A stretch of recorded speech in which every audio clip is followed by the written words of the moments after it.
Егер ешкімге керек емес өнім өндірсеңіз, немесе тұтынушыларыңыз бизнесіңіз жайлы білмесе, онда сіздің кәсібіңіз сәтсіздікке ұшырайды. Әлемде бірде-бір компания маркетингсіз жұмыс істемейді. Маркетинг дегеніміз қарапайым сөзбен айтқанда тұтынушының қажеттіліктерін қажетті уақытта қанағаттандыру өнері. Ал бүгін біз өз компаниямызда маркетингті қалай құру керектігі туралы кеңінен қозғаймыз. Маркетингтің екі түрі бар: дәстүрлі және сандық немесе диджитал маркетинг.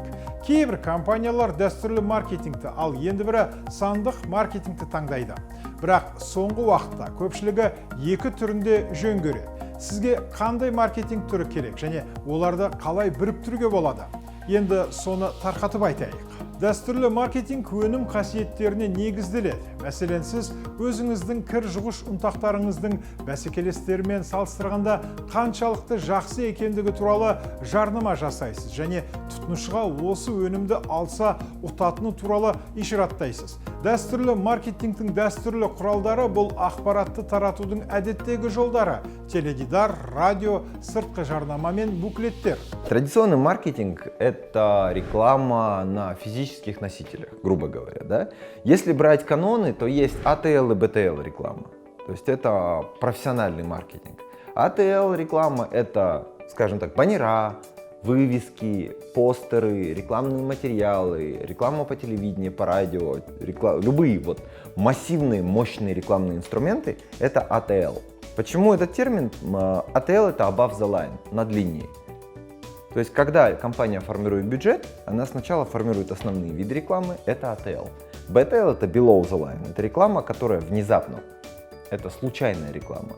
Допустим, вот как это применимо к маленькому бизнесу. Опять же, вы производите кондитерские изделия. Вы дали рекламу, вы расклеили постеры по району, что делаем торты на заказ. Вы там стараетесь в квартиры заносить, да, вот эти вот клеить, воблеры на двери. Вы стараетесь визитки раздавать. Это ATL. Вы это планировали, все хорошо. А потом в какой-то момент вы узнаете, что в каком-то детском саду или в детском доме есть какой-то день посещения, и люди туда приходят, что-то приносят. Вы берете свой тортик, ложите в упаковку с вашими названиями, да, с вашими адресами и приносите и делаете подарок. Или узнаете про ярмарку, берете тортик, режете на маленькие кусочки, втыкаете зубочистки, встаете и говорите: попробуйте. Вот это BTL реклама. Это все относится к традиционному маркетингу. Баннерлер, баспа өнімдері – бұл өңірлер үшін дәстүрлі маркетингтің тиімді құралдары. Парақшаларды тарату үшін сіз промоутерді жалдап, оны халық көп жүретін жерлерге шығарсаңыз болады. Автокөлік тазалағыштарындағы жарнамада дәстүрлі маркетинг болып табылады.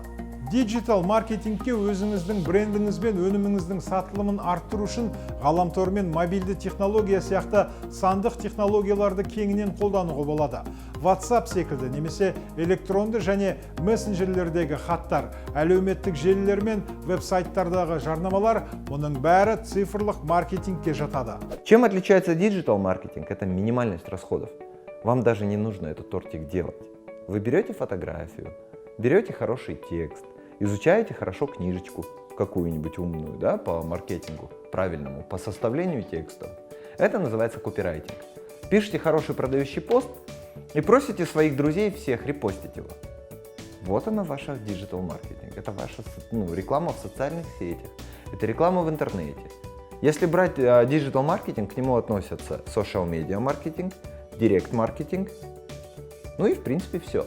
Маркетингтің тиімді құралдарының бірі контекстік жарнама. Мысалы, іздеу жүйесіне гүл жеткізу деп енгізсеңіз, тізімде алғаш болып контекстік жарнама үшін ақы төлегендер шығады. Пайдаланушылар әдетте тек алғашқы бірнеше сілтемені ғана басады. Сондықтан тізімнің басында болу әрқашан пайдалы. Нысаналы жарнама дегеніміз Инстаграмдағы парақшаңызды қарап отырғанда көретін жарнамалық хабарламалар. Әр қолданушы өз жарнамасын көрсетеді. Мысалы, менде ешқашан маникюр салоны туралы жарнама болмайды, ал әйелімде сәйкесінше қысқы шиналарға арналған жарнаманың болуы екі талай. Мақсатты жарнама белгілі бір аудитория үшін жасалады және онда адамдардың жасы, жынысы, кәсібі тіпті тұрғылықты жерде ескеріледі. Арнайы веб-сайт ашуда сандық маркетингке жатады. Бүгінде оны бар болғаны 20 000 теңгеге жасатуға болады. Ол визитті карточканың веб-сайты немесе тапсырыс беруге болатын интернет-дүкен болуы да мүмкін. Маркетингтің сандық құралдары бүгінде тіпті фермерлер арасында кеңінен танымал болып барады. Кейбіреулері өздерінің сайттарын жасайды, ал енді бірінің әлеуметтік желілерде блогтары бар. Соның бірі фермер Андрей Стрелец. Картоп өсірумен белсенді айналысатын ол Фейсбуктегі парақшасында қызықты етіп жүргізеді. 2000 оқырманы бар. Андрейдің парақшасынан картоп өсіруге қатысты пайдалы деректерді де оқуға болады. Сонымен қатар фермер Facebook арқылы өз өніміне тапсырыстар қабылдап, Қазақстанның барлық қалаларына жеткізіп берумен де айналысады. Картоп өсіру туралы қосымша ақпарат алу үшін нөмірі 29 сабақты қараңыз. Маркетингтің екі түрінің артықшылықтары мен кемшіліктерін де қарастырайық. Біріншісі, қамтылатын аумақ. Цифрлық маркетинг сізге ең үлкен аудиторияларды бағындыруға мүмкіндік береді. Мысалы, егер сіз 1 миллион оқырманы бар блогерден өніміңізді жарнамалауды сұрасаңыз, онда бұл ақпаратты көшедегі халық көп жүретін жердегіден де көбірек адам оқиды. Тек бір кемшілігі, кейде бұл жарнамалар сізге қажет аудиторияға жете алмауы мүмкін. Себебі кейбір адамдар Инстаграмда отырмайды, ал кей жерлерде қалыпты интернет мүлдем жоқ. На сегодняшний день очень хорошо развивается такой тренд, как эко. И очень многие городские жители готовы покупать экологические продукты в сельской местности. Но они не могут оттуда добраться. А если добираются, им нужно знать, к кому идти.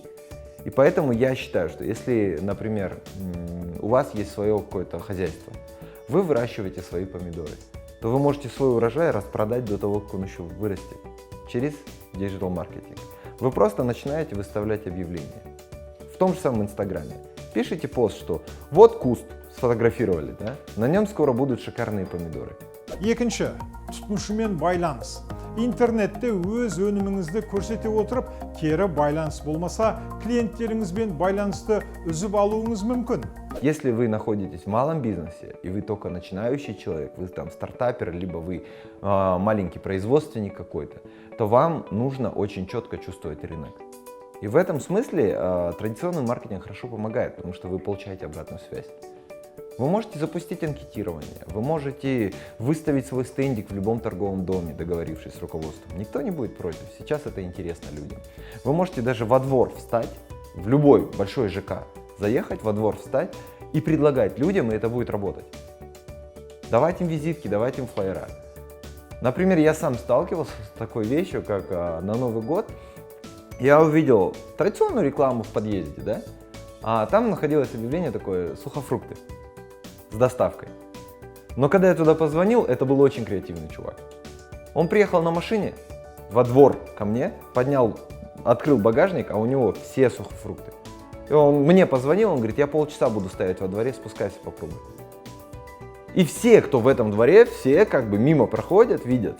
Если я у него покупаю, тут же 3 человека подходят, потому что он проверенный, значит, раз я беру. Это очень креативно. Но так могут поступать только компании, у которых есть вариативность.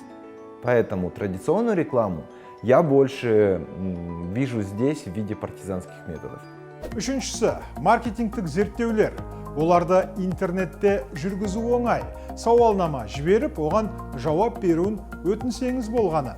Сол арқылы сіз сайттың трафигін, жазушылардың санын анықтай аласыз. Дәстүрлі маркетингке мұндай зерттеулер көп уақытты талап етеді және қымбат. Төртінші, маркетингтік шығындар. Сіздің 30 секундтық бейне ролигіңіздің республикалық телеарналардан көрсетілуі 50 мыңнан 1 миллион теңгеге дейін жетуі мүмкін. Баға телеарнамен көрсетілу уақытына байланысты өзгереді. Бірақ бұл оны жұрт көрді ме жоқ па, оған кепіл бола алмайды. Ал ролигіңіз интернетте айналғанда, оны қанша адам қарағанын білесіз. Иә, және ол 100 есе арзандырақ тұрады. Сандық маркетинг дәстүрліден әлдеқайда арзан. Дәстүрлі және цифрлық маркетингтің айырмашылықтарына қарамастан, сарапшылар оларды біріктіруге кеңес береді. Одна компания, называть не буду, кондитерская. Это салон, где можно попить кофе, но там же и кондитерская. У них упали продажи. Им нужно было какой-нибудь ход сделать. Они обратились ко мне, к моему партнеру на то время, и мы придумали им такой ход. Мы вышли на группу, которая занимается флешмобом, разными вариациями флешмобов. Мы попросили у компании коробки от тортов. Мы взяли 100 коробок от тортов, раздали этим людям, и они, не переставая, 4 часа ходили по торговому дому. Туда-сюда, вот просто разбрелись. То есть, представляете, вы заходите в торговый дом и на каждом углу встречаете человека с одним и тем же тортиком. Вы начинаете спрашивать, где ты его взял? Он просто показывает адрес и идет дальше. И вот в этот день они зашились. У них кончился продукт до конца рабочего дня, то есть их кондитер не успевал делать. То есть эта реклама была бесплатная, люди получили удовольствие. Единственное, компания захотела сама им бонус сделать, то есть она им угостила всех кофе, кто участвовал, и угостила всех кусочком торта этого. Но это было прихоть компании, то есть люди захотели просто прикалываться, да, в Инстаграме выложить. И вот теперь они выкладывали фотографии в Инстаграме. 100 человек выложило фотографию в Инстаграме, например, с вашим тортиком. Их увидело еще, каждого по 5 человек. Получается, 500 человек получил охват только в соцсетях. Плюс те люди, которые увидели это в торговом доме. Плюс люди, которые просто наблюдали, как идет толпа людей с тортами. Они тоже это снимали. То есть охвата хватило где-то на месяц. Месяц был поток клиентов нереальный у компании.